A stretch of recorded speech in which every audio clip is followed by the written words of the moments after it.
Hello friends, आज की ताज़ा खबरों में आप सभी का स्वागत है। झारखंड की तमाम छोटी बड़ी खबर इस वीडियो में देखने को मिलेगी। सबसे पहले बड़ी खबर, जेपीएससी ने क्रमवार पास 49 अभ्यर्थियों को किया फेल। एक बड़ी खबर की झारखंड लोक सेवा आयोग की तरफ से अब 7वीं से लेकर 10वीं की परीक्षा पीटी में क्रमवार पास 49 अभ्यर्थियों को फेल कर दिया है। आयोग ने माना है कि परीक्षा का परिणाम जारी करने तक 57 अभ्यर्थियों की OMR सीट उन्हें नहीं मिल रही थी।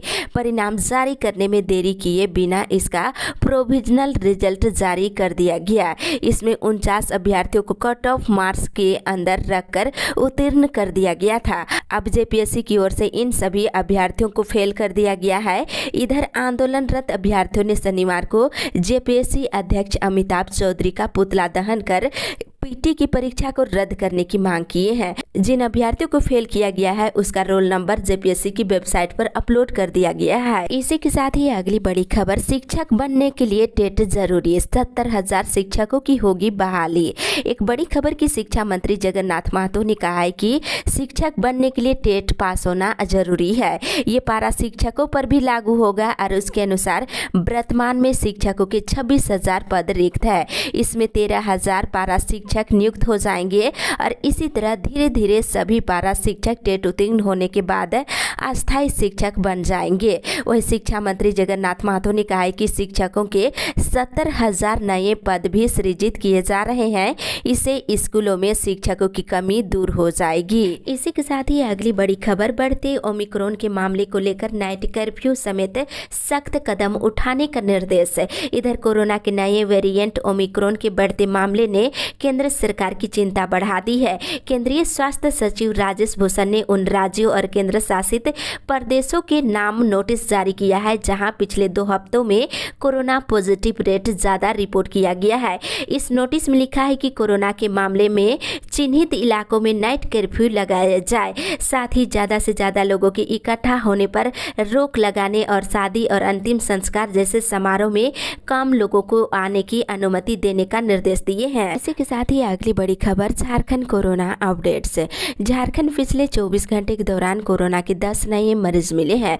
वहीं 14 मरीज स्वस्थ हुए हैं और इस दौरान कोरोना से किसी भी मरीज की मौत नहीं हुई है। मिले मरीजों में से रांची से 8, पूर्वी सिंहभूम से 2 नए मरीज मिले हैं। इसके साथ ही राज्य में एक्टिव केस की संख्या बढ़ करके 126 हो गई है। इसी के साथ ही अगली बड़ी खबर, विस्थापित आयोग बनेगा जल्द। एक बड़ी खबर की मुख्यमंत्री हेमंत सोरेन ने कहा है कि विस्थापित आयोग का गठन जल्द किया जाएगा। मुख्यमंत्री शनिवार को उत्तरी छोटा नागपुर प्रमंडल हजारीबाग में आपके अधिकार आपकी सरकार आपके द्वार कार्यक्रम में बोल रहे थे। इस मौके पर उन्होंने परिसंपत्ति और नव चयनित कर्मियों के बीच नियुक्ति पत्र भी वितरण किए हैं। वहीं इस दौरान उन्होंने कहा है कि राज्य में जो 20 वर्षों में नहीं हुआ है उसे किया जा रहा है। सरकार लाभुकों के घर तक जाकर उन्हें योजनाओं का लाभ पहुंचा रही है। अभी तक इस योजना के तहत राज्य में 2,50,000 शिकायतें दर्ज की गई है, जिसमें से 2,20,000 शिकायतों का त्वरित निष्पादन किया जा चुका है। इसी के साथ ही अगली बड़ी खबर, झारखंड आंदोलनकारी संघर्ष मोर्चा ने किया प्रदर्शन।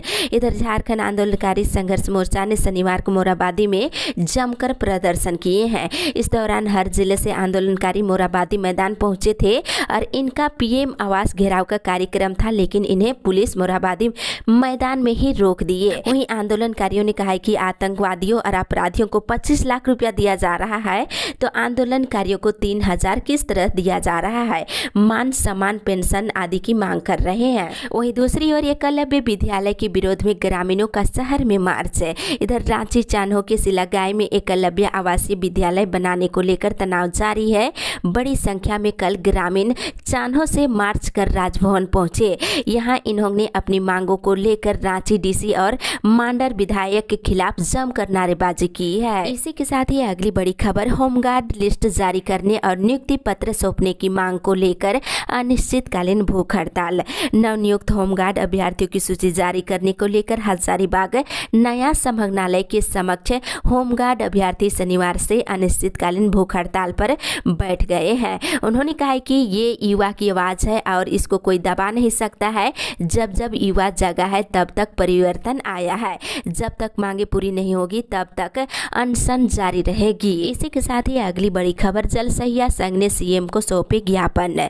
जल सहिया संघ ने मुख्यमंत्री हेमंत सोरेन को एक ज्ञापन सौंपकर अधिकार हनन कर आउटसोर्स एनजीओ के माध्यम से जल जीवन मिशन और स्वच्छ भारत मिशन ग्रामीण फेज 2 का कार्य कराने का विरोध जताए हैं और झारखंड के सभी जिले और सभी प्रखंड के ग्राम स्तर पर ग्राम जल और स्वच्छता समिति गठित कर जल सहिया को कोषाध्यक्ष के रूप में कार्य देने की मांग किए हैं। इसके साथ ही मानदेय बढ़ाने की भी मांग किए हैं। इसी के साथ ही अगली बड़ी खबर, 16 दिसंबर को रामगढ़ रहेगा बंद। इधर chamber of commerce and industries ने अपनी पूर्व घोषित कार्यक्रम रांची नई दिल्ली राजधानी एक्सप्रेस और रांची चौपन एक्सप्रेस और जिले में अनियमित बिजली आपूर्ति के विरोध में आगामी 16 दिसंबर को संपूर्ण रामगढ़ बंद का आह्वान किया है। इसकी सफलता को लेकर के चेंबर अध्यक्ष पंकज प्रसाद तिवारी ने चरणबद्ध आंदोलन कार्यक्रम की घोषणा की है। इसी के साथ ही अगली बड़ी खबर, नियोजन नीति को लेकर 20 को किया जाएगा महाधरना। आदिवासी मूलवासी सामाजिक संगठन संयुक्त मोर्चा की ओर से 20 दिसंबर को राजभवन के सामने स्थानीय और नियोजन नीति को लेकर महाधरना कार्यक्रम का आयोजन किया जाएगा। कल हुई समीक्षा बैठक में ये निर्णय लिया गया है। वहीं दूसरी ओर महंगाई के खिलाफ कांग्रेस की आज जयपुर में महारैली। अखिल भारतीय कांग्रेस कमेटी की आज जयपुर में महंगाई हटाओ महारैली होगी। इसमें शामिल होने के लिए झारखंड समेत देश भर के नेता पहुंच रहे हैं और कांग्रेस के प्रदेश अध्यक्ष राजेश ठाकुर ने कहा है कि देश की जनता महंगाई से परेशान है, वहीं दूसरी तरफ मोदी सरकार मस्त है। इसी के साथ ही अगली बड़ी खबर, रांची विश्वविद्यालय में मिड सेमेस्टर की होगी ऑफलाइन परीक्षाएं। इधर रांची विश्वविद्यालय में बीए और एमए की मिड सेमेस्टर की परीक्षाएं ऑफलाइन आयोजित की जाएगी। बीए के सत्र 2019 से 22 के विद्यार्थी ऑफलाइन मिड सेमेस्टर की परीक्षाएं देंगे। शनिवार को रांची विश्वविद्यालय की कुलपति डॉक्टर कामिनी कुमार की अध्यक्षता में हुई परीक्षा बोर्ड की बैठक में ये निर्णय लिया गया है। वहीं दूसरी ओर पारा शिक्षकों का बढ़ेगा मानदेय। राज्य के पारा शिक्षकों की मानदेय में 40 से लेकर 50% तक की बढ़ोतरी होगी। इससे पारा शिक्षकों को 4800 से लेकर 7500 रुपये का लाभ होगा। छठी से लेकर 8वीं तक के टेट पास पारा शिक्षकों के मानदेय में 7500 रुपये की बढ़ोतरी होगी, जबकि पहली से लेकर 5वीं तक के टेट पास पारा शिक्षकों का 7000 रुपये मानदेय बढ़ेगा। वहीं छठी से लेकर 8वीं तक के प्रशिक्षित पारा शिक्षकों की मानदेय में 5200 रुपये और वहीं पहली से लेकर 5वीं तक के प्रशिक्षित पारा शिक्षकों की मानदेय में 4800 रुपये बढ़ेंगे।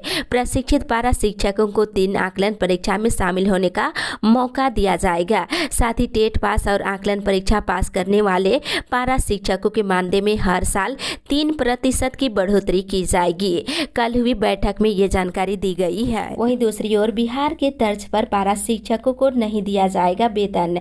बताते चले कि कल शिक्षा मंत्री जगन्नाथ महतो के साथ पारा शिक्षकों के प्रतिनिधि मंडल की वार्ता हुई है। वहीं वार्ता तो संपन्न हो गई है।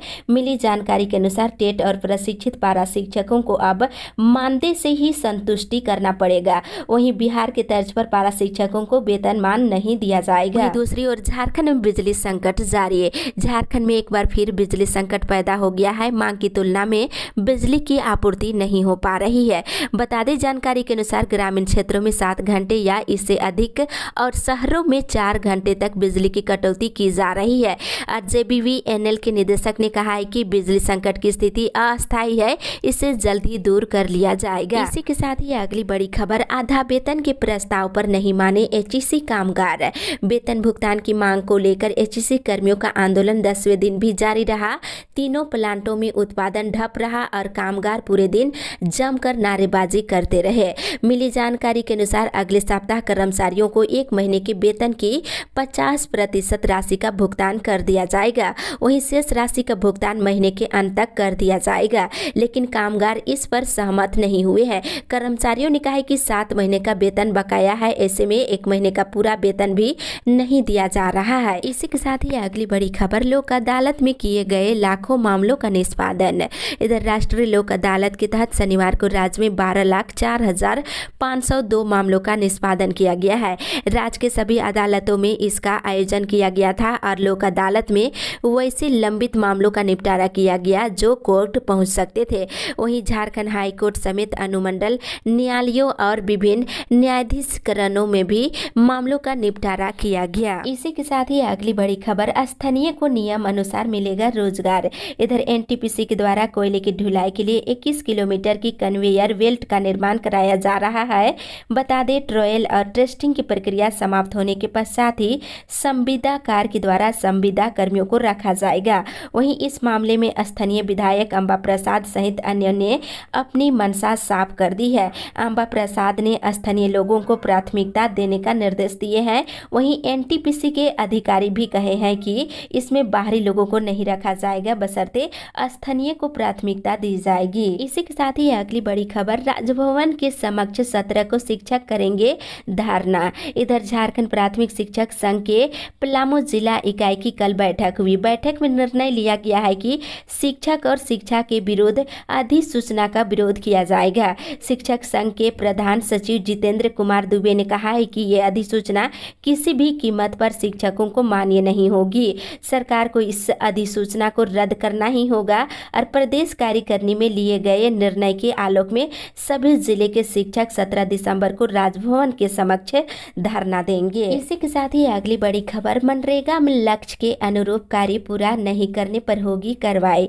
इधर ग्रामीण विकास सचिव मनीष रंजन ने शनिवार को मनरेगा कार्य के सफल क्रियान्वयन को लेकर राज्य के सभी उप विकास आयुक्तों के साथ वीडियो कॉन्फ्रेंसिंग के माध्यम से मनरेगा योजना की समीक्षा की है। उन्होंने विभिन्न जिलों में संचालित हो रहे मनरेगा कार्यों की जानकारी ली और लक्ष्य के अनुरूप कार्य नहीं होने पर कड़ी नाराजगी जताई है।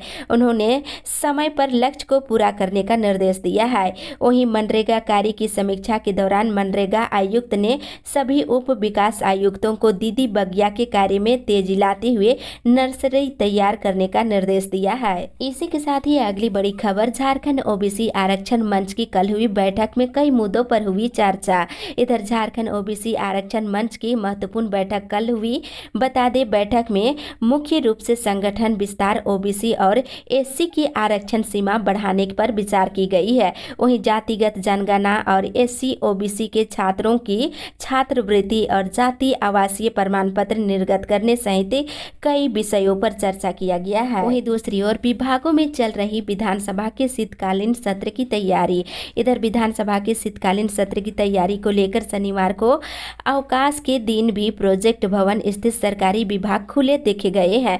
ग्रामीण विकास विभाग, क्रमिक विभाग, मंत्रिमंडल सचिवालय, पथ सहित अन्य विभागों के कुछ सेक्शन में सामान्य दिनों की तरह कल काम चला है और विभागों में 16 दिसंबर से होने वाले शीतकालीन सत्र की तैयारी की गई है। वहीं विधानसभा में विधायकों के सवालों के जवाब भी तैयार किए गए हैं। अधिकारियों ने बताया है कि आज भी सचिवालय के कुछ विभाग खुले रहेंगे। इसी के साथ ही अगली बड़ी खबर, मुफ्त राशन अब मिलेगी होली तक। एक बड़ी राहत की खबर कि प्रधानमंत्री गरीब कल्याण अन्न योजना के तहत मुफ्त राशन वितरण को होली से आगे तक बढ़ा दिया गया है। प्रधानमंत्री कार्यालय की ओर से शनिवार को ये जानकारी दी गई है। पीएमओ ने जारी बयान में कहा है कि इस कोरोना काल में हमने पूरी ईमानदारी से प्रयास किया है कि कोई गरीब भूखा ना सोए। अभी इसलिए पीएम गरीब कल्याण अन्न योजना के तहत मिल रहे मुफ्त राशन के अभियान को होली से आगे तक बढ़ा दिया गया है। अब इस योजना के तहत मार्च 2022 तक लाभार्थियों को मुफ्त राशन मिलेगा। इसी के साथ ही अगली बड़ी खबर, 2 महीने के बाद भी नहीं निकला रिजल्ट। झारखंड सहायक लोक अभियोजक की सीधी नियुक्ति प्रक्रिया में इंटरव्यू और सर्टिफिकेट वेरिफिकेशन हुए 2 महीने हो गए हैं, लेकिन इनका परिणाम जो है अभी तक जारी नहीं किया गया है। अभ्यर्थियों में काफी नाराजगी देखी जा रही है। वहीं मिली जानकारी के अनुसार 143 पदों के लिए झारखंड लोक सेवा आयोग ने इंटरव्यू लिया था। इसी के साथ ही अगली बड़ी खबर, झारखंड पैक्स कर्मचारी संघ की बैठक संपन्न। इधर झारखंड राज्य लैंपस और पैक्स कर्मचारी संघ की बैठक शनिवार को गिरिडीह जिले के झंडा मैदान में हुई है। बैठक को संबोधित करते हुए संघ के जिलाध्यक्ष केदार प्रसाद यादव ने कहा कि 13 दिसंबर से जिले के सभी पैक्स बंद रहेंगे। वहीं यादव ने कहा कि जब तक पैक्सों को धान अधिप्राप्ति का बकाया, कमीशन और परिवहन की राशि का भुगतान नहीं किया जाएगा, तब तक आंदोलन जारी रहेगा। उन्होंने कहा कि संघ के सभी कर्मी 13 दिसंबर से उपायुक्त महोदय के कार्यालय के समक्ष प्रदर्शन करेंगे। वहीं दूसरी ओर 17 दिसंबर को मनाया जाएगा पेंशनर दिवस। झारखंड राज्य पेंशनर समाज के प्रसाल में शुक्रवार को अध्यक्ष लक्ष्मीकांत ठाकुर की अध्यक्षता में बैठक हुई, जिसमें निर्णय लिया गया है कि 17 दिसंबर को पेंशनर डे मनाया जाएगा। इसी के साथ ही अगली बड़ी खबर, वैक्सीन नहीं लेने वाले दुकानदारों की बंद होगी दुकानें।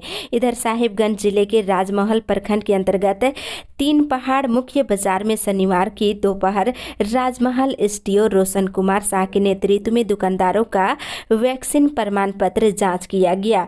आपको बता दें, वैक्सीन लेने की बात कही गई है। एसडीओ ने बताया है कि सभी को वैक्सीन लेना जरूरी है, उसका सर्टिफिकेट अपने अपने दुकानों में चिपका कर रखना है।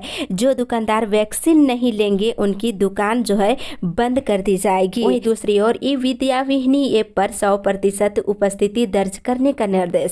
इधर बता दें, पाकुड़ संभागनालय स्थित कार्यालय कक्ष में उपायुक्त वरुण रंजन ने शनिवार को शिक्षा विभाग की समीक्षा बैठक की। उपायुक्त ने कर्मवार विभाग द्वारा संचालित विभिन्न योजनाओं की प्रगति कार्य की समीक्षा की है।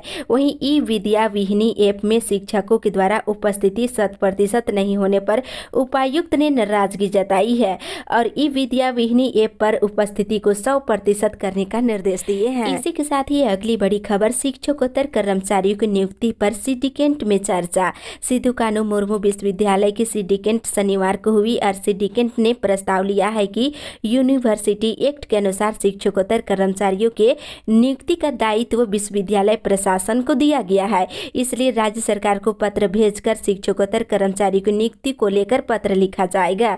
ये निर्णय बैकलॉग से जुड़े मुद्दे पर लिए गए हैं। इसी के साथ ही अगली बड़ी खबर, कोरोना से मृत व्यक्ति के आश्रित को मिलेगा 50,000। इधर लोहरदगा जिले के किस्को परहेपाट पंचायत भवन में आपके अधिकार आपकी सरकार आपके द्वार कार्यक्रम का कल आयोजन किया गया। इसमें कई अधूरे कार्य को पूरा किया गया है, वहीं परिसंपत्तियों का भी वितरण किया गया। मिली जानकारी के अनुसार उपायुक्त ने कहा है कि जिन व्यक्तियों की मृत्यु कोरोना की वजह से हुई है, वैसे मृतकों के आश्रितों को झारखंड सरकार ने 50,000 रुपये का मुआवजा देने का निर्णय लिया है। साथ ही उन्होंने कहा है कि हड़िया दारू बेचने वाली महिलाएं JSLPS से जोड़ करके लाभ उठा सकते हैं। इसी के साथ ही अगली बड़ी खबर, भाजपा ने आंदोलन की बनाई रणनीति। इधर भाजपा विकास मोर्चा की पहली प्रदेश कार्य समिति की बैठक में हेमंत सरकार को घेरने की रणनीति बनाई गई है। भाजपा ने सरकार को घेरने के लिए पंचायत स्तर तक सरकार के खिलाफ आंदोलन कर राजनीति प्रस्ताव कार्य करने में पास किए हैं। मौके पर दीपक प्रकाश ने कहा है कि राज्य सरकार बिचौलियों को संरक्षण दे रही है। उन्होंने राज्य सरकार से मांग किया है कि किसानों को कृषि कार्य के लिए मुख्यमंत्री कृषि आशीर्वाद योजना और जिसके तहत 5 एकड़ तक की भूमि वाले किसानों को प्रति एकड़ 5,000 रुपये की दर से अधिकतम 25,000 रुपये की आर्थिक सहायता प्रदान की जा रही थी, उसे भी हेमंत सरकार ने बंद कर दिया है। वहीं धान खरीद का पैसा किसानों को नहीं मिला है, इस पुराने बकाये को भी जल्द से जल्द देने की मांग किए हैं। इसी के साथ ही अगली बड़ी खबर, 28 लोगों के नाम की नियुक्ति के लिए की गई अनुशंसा। इधर गुमला जिला के उपायुक्त शिशिर कुमार सिन्हा की अध्यक्षता में शनिवार को जिला अनुकंपा समिति की बैठक हुई। बैठक में मुख्य रूप से सामान्य अनुकंपा, उग्रवादी हिंसा संबंधित तृतीय और चतुर्थ वर्ग पर नियुक्ति और चौकीदार के पद हेतु प्राप्त आवेदनों पर चर्चा की गई है। 20 दिसंबर तक स्वीकृत मामलों में नियुक्ति से संबंधित कार्रवाई पूरा करने का निर्णय लिया गया है। इसी के साथ ही अगली बड़ी खबर, सांसद के प्रयास से पलामू में 18 और गढ़वा में 60 मोबाइल टावर लगाए जाएंगे। इधर पलामू सांसद BD राम के प्रयास रंग लाया है। नक्सल प्रभावित पलामू और गढ़वा जिले के सुदूरवर्ती क्षेत्रों में दूरसंचार व्यवस्था को सुदृढ़ करने के लिए 3-4 वर्षों से उनके द्वारा प्रयास किया जा रहा है। मिली जानकारी के अनुसार गढ़वा में 60 और पलामू जिले में 18 मोबाइल टावर लगाए जाएंगे। इसी के साथ ही अगली बड़ी खबर, घोषणा पत्र में किया वादा पूरा करे सरकार। इधर आंगनबाड़ी सेविका सहायिकाओं ने अपनी मांगों के समर्थन में शनिवार को रैली निकाली और धरने पर बैठ गई। मौके पर सेविका सहायिका संघ के जिलाध्यक्ष पुष्पा महतो ने कहा कि मुख्यमंत्री हेमंत सोरेन ने अपनी चुनावी घोषणा पत्र में स्पष्ट वादा किया था कि अगर राज्य में उनकी सरकार बनती है तो सेविकाओं को 10,000 और सहिया को 8,000 रुपये मानदेय देंगे। लेकिन 2 साल बीतने के बाद भी अब तक 1 रुपये भी मानदेय में बढ़ोतरी नहीं हुई है। ये हमारे साथ धोखा हुआ है। वहीं दूसरी ओर 9 जनवरी को होगी निबंधित कर्मचारी पुत्रों की बहाली। इधर टाटा स्टील में निबंधित कर्मचारी पुत्रों की बहाली के लिए 9 जनवरी 2022 को लिखित परीक्षा होगी। इसमें लगभग 7,500 कर्मचारी पुत्र शामिल होंगे। इसी के साथ ही अगली बड़ी खबर, सहायक प्राध्यापक नियुक्ति के लिए इंटरव्यू 14 से। विश्वविद्यालयों में सहायक प्राध्यापक के बैकलॉग पदों पर चल रही नियुक्ति प्रक्रिया के क्रम में 5 विषयों में नियुक्ति के लिए इंटरव्यू 14 से लेकर 16 दिसंबर तक होगा। झारखंड लोक सेवा आयोग ने शनिवार को इंटरव्यू का कार्यक्रम जारी कर दिया है। इसके साथ ही इधर विदेश से आने वाले हर व्यक्ति की जीनोम सीक्वेंसिंग की होगी जांच। इधर NHM अभियान के निदेशक रमेश घोलप ने कहा है कि विदेश से आने वाले लोग यदि कोरोना संक्रमित पाए गए तो उनके सैंपल को जीनोम सीक्वेंसिंग के लिए लैब में भेजा जाएगा। सदर अस्पताल में 20 बेड का आइसोलेशन वार्ड भी तैयार है। वहीं इधर सरकारी योजनाओं का लाभ नहीं मिलने पर सरकार से मांगा जवाब। झारखंड हाईकोर्ट की chief justice doctor Ravi Ranjan और जस्टिस SN प्रसाद की अदालत में भूख से कथित मौत मामले पर स्वतः संज्ञान से दर्ज जनहित याचिका पर कल सुनवाई हुई। सुनवाई के दौरान अदालत ने झलसा की रिपोर्ट पर राज्य सरकार से जवाब मांगा है। अगली सुनवाई 2 सप्ताह के बाद होगी। वहीं दूसरी ओर अब बिना हेलमेट के नहीं मिल सकता है पेट्रोल। इधर दुमका जिले के उप विकास आयुक्त डॉक्टर संजय कुमार सिंह ने शनिवार को संभागनालय सभागार में सड़क सुरक्षा समिति के सदस्यों के साथ बैठक की और हादसों की रोकथाम के लिए आवश्यक दिशा निर्देश भी दिए हैं। बैठक में निर्णय लिया गया है कि कोई भी पेट्रोल पंप से 2 पहिया वाहन के चालक को बिना हेलमेट के पेट्रोल नहीं दिया जाएगा। इस अपडेट में बस इतना ही।